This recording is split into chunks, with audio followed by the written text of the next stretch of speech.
Assalamualaikum warahmatullahi wabarakatuh. Gimana kabarnya kalian semua? Semoga kalian dalam keadaan baik. Pada materi kali ini kita akan membahas tentang lembaga-lembaga negara. Pada tabel gambar ini kalian diperlihatkan hierarki kekuasaan dari daerah sampai pusat yang diatur oleh Undang-Undang Dasar 1945. Yang pertama ada Majelis Permusyawaratan Rakyat atau MPR.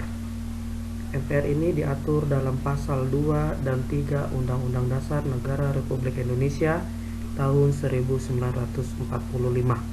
Keanggotaan MPR terdiri atas A. Seluruh anggota Dewan Perwakilan Rakyat. B. Seluruh anggota Dewan Perwakilan Daerah. Tugas dan wewenang MPR. A. Mengubah dan menetapkan Undang-Undang Dasar Pasal 3 Ayat 1. B. Melantik Presiden dan atau Wakil Presiden diatur dalam Pasal 3 Ayat 2. C. Memberhentikan Presiden dan Wakil Presiden dalam masa jabatannya menurut Undang-Undang Dasar Pasal 3 Ayat 3. D. Memilih Wakil Presiden dari dua calon yang diusulkan oleh Presiden. Dalam hal ini terjadi kekosongan Wakil Presiden diatur Pasal 8 Ayat 2. Yang E. Memilih Presiden dan Wakil Presiden dari dua pasangan calon Presiden dan Wakil Presiden yang diusulkan oleh partai politik atau gabungan partai politik yang pasangan calon Presiden dan Wakil Presidennya meraih suara terbanyak pertama dan kedua dalam pemilihan umum sebelumnya sampai berakhir masa jabatannya. Jika Presiden dan Wakil Presiden mangkat, berhenti, diberhentikan, atau tidak dapat melakukan kewajibannya dalam masa jabatannya secara bersamaan, diatur Pasal 8 Ayat 3. 2. Presiden dalam menjalankan wewenang, tugas, dan fungsinya diatur dalam Undang-Undang Dasar Negara Republik Indonesia tahun 1945 Pasal 4 sampai Pasal 17. A. Kekuasaan Presiden dalam bidang eksekutif yang dijelaskan dalam Pasal 4 Ayat 1 Undang-Undang Dasar Negara Republik Indonesia tahun 1945. Juga dalam Pasal 5 Ayat 2 yang menyatakan bahwa Presiden menetapkan peraturan pemerintah untuk menjalankan undang-undang sebagaimana mestinya. B. Kekuasaan Presiden dalam bidang legislatif merupakan mitra DPR dalam bekerja sama untuk membuat undang-undang dan menetapkan APBN, anggaran pendapatan belanja negara. Kekuasaan Presiden. 1. Memegang kekuasaan tertinggi atas angkatan darat, laut, dan udara, diatur dalam Pasal 10. 2. Menyatakan perang, membuat perdamaian, dan perjanjian dengan negara lain dengan persetujuan DPR. Pasal 11. 3. Menyatakan keadaan bahaya. Pasal 12. 4. Mengangkat serta menerima duta dan konsul dengan memperhatikan pertimbangan DPR, diatur dalam Pasal 13. 5. Memberi gerasi dan rehabilitasi dengan memperhatikan pertimbangan MA, Pasal 14 Ayat 1. 6. Memberi amnesti dan abolisi dengan memperhatikan pertimbangan DPR, diatur dalam Pasal 14 Ayat 2. 7. Memberi gelar, tanda jasa, dan tanda kehormatan lainnya. Pasal 15. Selanjutnya, tugas dan wewenang Presiden. Yang pertama, mengajukan rancangan undang-undang kepada DPR, diatur Pasal 5 Ayat 1. 2. Menetapkan peraturan pemerintah, diatur dalam Pasal 5 Ayat 2. 3. Mengangkat dan memberhentikan menteri-menteri negara, diatur dalam Pasal 17. 4. membuat undang-undang bersama DPR, diatur dalam pasal 20 ayat 2. 5. Mengajukan rancangan undang-undang anggaran pendapatan dan belanja negara (APBN), diatur dalam pasal 23 ayat 2. 3. Dewan Perwakilan Rakyat atau DPR dalam menjalankan tugas dan wewenangnya diatur dalam pasal 20 Undang-Undang Dasar Negara Republik Indonesia tahun 1945. Jumlah anggota DPR sesuai undang-undang adalah sebanyak 560 orang. Masa jabatan anggota DPR adalah 5 tahun. DPR bersidang sedikitnya sekali dalam setahun. Fungsi DPR: A. Fungsi legislasi ialah menetapkan undang-undang dengan persetujuan Presiden. B. Fungsi anggaran ialah menyusun dan menetapkan APBN melalui undang-undang. Yang C. Fungsi pengawasan ialah mengawasi pelaksanaan pemerintahan oleh Presiden. Hak-hak DPR. Pasal 20A ayat 2 Undang-Undang Dasar Negara Republik Indonesia tahun 1945 mengatur tentang hak-hak DPR. A. Hak interpelasi ialah hak DPR untuk meminta keterangan kepada pemerintah dalam menjalankan pemerintahan. B. Hak angket ialah hak DPR untuk melakukan penyelidikan mengenai kebijakan pemerintah yang diduga bertentangan dengan hukum. C. Hak mengeluarkan pendapat ialah hak DPR untuk menyampaikan pendapat atau usul mengenai kebijakan pemerintah. Selanjutnya yang keempat adalah Dewan Perwakilan Daerah. Tugas dan wewenang DPD ditegaskan dalam pasal 22D Undang-Undang Dasar Negara Republik Indonesia tahun 1945, yaitu sebagai berikut. 1. Mengajukan rancangan undang-undang berkaitan dengan otonomi daerah, hubungan pusat dan daerah, pembentukan dan pemekaran serta pengembangan daerah, pengelolaan sumber daya alam dan sumber daya ekonomi lainnya, serta berkaitan dengan perimbangan keuangan pusat dan daerah. 2. Membahas rancangan undang-undang berkaitan dengan otonomi daerah, hubungan pusat dan daerah, pembentukan dan pemekaran serta pengembangan daerah, pengelolaan sumber daya alam dan sumber daya ekonomi lainnya, serta perimbangan keuangan pusat dan daerah. Selain itu, juga DPD berwenang memberikan pertimbangan kepada DPR atas rancangan undang-undang APBN, pajak, pendidikan, dan agama. 3. Melakukan pengawasan atas pelaksanaan undang-undang tersebut di atas, serta menyampaikan hasil pengawasan kepada DPR. 4. Berhak mengajukan rancangan undang-undang yang berkaitan dengan otonomi daerah dan membahas RUU yang berkaitan dengan daerah. DPD juga berhak memberikan pertimbangan tentang rancangan undang-undang APBN, pajak, pendidikan, dan agama. 5. Badan Pemeriksa Keuangan atau BPK, yaitu lembaga negara yang bertugas untuk memeriksa pengelolaan dan tanggung jawab keuangan negara. BPK berkedudukan di ibu kota negara dan memiliki perwakilan di setiap provinsi. Anggota BPK dipilih oleh DPR dengan memperhatikan pertimbangan DPD dan diresmikan oleh Presiden. Keanggotaan BPK sesuai dengan Undang-Undang Nomor 15 Tahun 2006 berjumlah 9 orang. 6. Mahkamah Agung atau MA, lembaga negara yang memegang kekuasaan kehakiman selain Mahkamah Konstitusi di Indonesia, diatur dalam pasal 24 ayat 1 Undang-Undang Dasar Negara Republik Indonesia tahun 1945. Wewenang: 1. Mengadili pada tingkat kasasi ialah mengajukan perkara kepada Mahkamah Agung.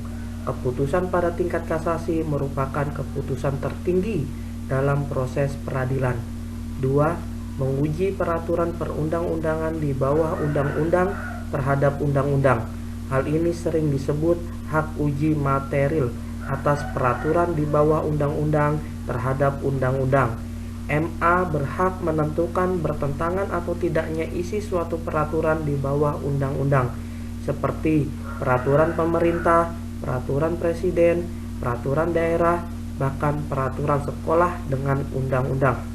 3. Memilih 3 orang hakim konstitusi Mahkamah Konstitusi. 4.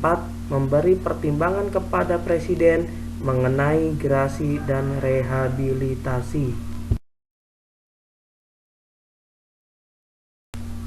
7. Komisi Yudisial merupakan lembaga negara baru sebagai hasil perubahan ketiga Undang-Undang Dasar Negara Republik Indonesia tahun 1945. Komisi Yudisial merupakan lembaga negara yang bersifat mandiri dan dalam pelaksanaan wewenangnya bebas dari campur tangan atau pengaruh kekuasaan lainnya. Lembaga ini berkedudukan di Ibu Kota Negara Republik Indonesia. Wewenangnya, Komisi Yudisial sesuai pasal 24B ayat 1 Undang-Undang Dasar Negara Republik Indonesia tahun 1945 adalah mengusulkan pengangkatan hakim agung atau anggota Mahkamah Agung, menjaga dan menegakkan kehormatan, keluhuran martabat, serta perilaku hakim. 8. Mahkamah Konstitusi atau MK. Tugas dan wewenang Mahkamah Konstitusi sesuai Undang-Undang Dasar Negara Republik Indonesia tahun 1945. 1. Mengadili pada tingkat pertama dan terakhir untuk A. Menguji undang-undang terhadap Undang-Undang Dasar Negara Republik Indonesia tahun 1945. B. Memutus sengketa kewenangan lembaga negara yang kewenangannya diberikan oleh Undang-Undang Dasar Negara Republik Indonesia tahun 1945. C. Memutus pembubaran partai politik. D. Memutus perselisihan hasil pemilihan umum. 2. Wajib memberikan putusan atas pendapat DPR mengenai pelanggaran hukum presiden dan atau wakil presiden menurut Undang-Undang Dasar Negara Republik Indonesia tahun 1945. Hubungan antar lembaga. Reformasi yang diawali tahun 1998 telah menghasilkan antara lain amandemen Undang-Undang Dasar Negara Republik Indonesia tahun 1945 yang menyempurnakan peraturan-peraturan dasar tentang tatanan negara, pembagian kekuasaan, penambahan lembaga negara yang diharapkan dapat mewujudkan prinsip mengawasi dan menyeimbangkan atau checks and balance antara lembaga-lembaga negara dan mekanisme hubungan yang serasi dan harmonis. A. MPR dengan DPR, DPD. Keberadaan MPR dalam sistem perwakilan dipandang sebagai ciri yang khas dalam sistem demokrasi di Indonesia. Keanggotaan MPR yang terdiri atas anggota DPR dan anggota DPD menunjukkan bahwa MPR merupakan lembaga perwakilan rakyat karena keanggotaannya dipilih dalam pemilihan umum. Unsur anggota DPR merupakan representasi rakyat melalui partai politik, sedangkan unsur anggota DPD merupakan representasi rakyat dari daerah untuk memperjuangkan kepentingan daerah. B. DPR dengan Presiden, DPD, MPR, dan MK. 1. Menetapkan undang-undang. Kekuasaan DPR untuk membentuk undang-undang harus dengan persetujuan Presiden, termasuk Undang-Undang Anggaran dan Pendapatan Negara atau APBN. Dewan Perwakilan Daerah juga berwenang ikut mengusulkan, membahas, dan mengawasi pelaksanaan undang-undang berkaitan dengan otonomi daerah. DPR dalam menetapkan APBN juga dengan mempertimbangkan pendapat DPD. 2. Pemberhentian Presiden. DPR memiliki fungsi mengawasi Presiden dalam menjalankan pemerintahan. Apabila DPR berpendapat bahwa Presiden melanggar Undang-Undang Dasar Negara Republik Indonesia tahun 1945, DPR dapat mengajukan usul pemberhentian Presiden kepada MPR. Namun, sebelumnya usul tersebut harus melibatkan Mahkamah Konstitusi untuk memeriksa dan mengadilinya. DPR berwenang mengajukan 3 anggota Mahkamah Konstitusi, sedangkan Mahkamah Konstitusi berwenang mengadili sengketa kewenangan antar lembaga negara, termasuk DPR. C. DPD dengan BPK. Dewan Perwakilan Daerah menerima hasil pemeriksaan Badan Pemeriksa Keuangan dan memberikan pertimbangan untuk pemilihan anggota BPK kepada DPR. Selanjutnya yang D. MA dengan lembaga negara lainnya. Pasal 24 ayat 2 Undang-Undang Dasar Negara Republik Indonesia tahun 1945 menyebutkan bahwa kekuasaan kehakiman dilakukan oleh sebuah Mahkamah Agung dan badan peradilan di bawahnya, serta oleh sebuah Mahkamah Konstitusi. Ketentuan tersebut menyatakan puncak kekuasaan kehakiman dan kedaulatan hukum ada pada Mahkamah Agung dan Mahkamah Konstitusi. Presiden sebagai kepala negara memiliki kewenangan yang ada pada prinsipnya merupakan kekuasaan kehakiman, yaitu memberikan gerasi, rehabilitasi, amnesti, dan abolisi. Pemilihan dan pengangkatan anggota Mahkamah Agung melibatkan 3 lembaga negara lainnya, yaitu Komisi Yudisial, DPR, dan Presiden. Komisi Yudisial yang mengusulkan kepada DPR, kemudian DPR memberikan persetujuan yang selanjutnya diresmikan oleh Presiden.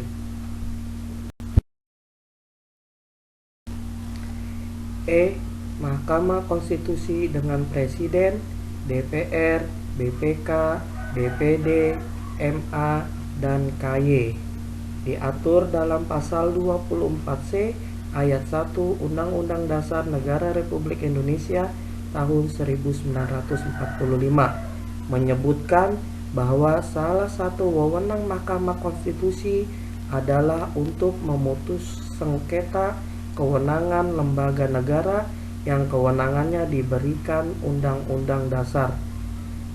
Karena kedudukan MPR sebagai lembaga negara, maka apabila MPR bersengketa dengan lembaga negara lainnya yang sama-sama memiliki kewenangan yang ditentukan oleh Undang-Undang Dasar, maka konflik tersebut harus diselesaikan oleh Mahkamah Konstitusi. Cukup sekian untuk pertemuan kali ini.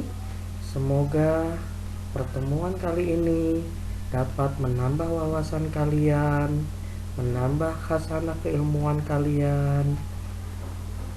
Akhirul kalam. Assalamualaikum warahmatullahi wabarakatuh.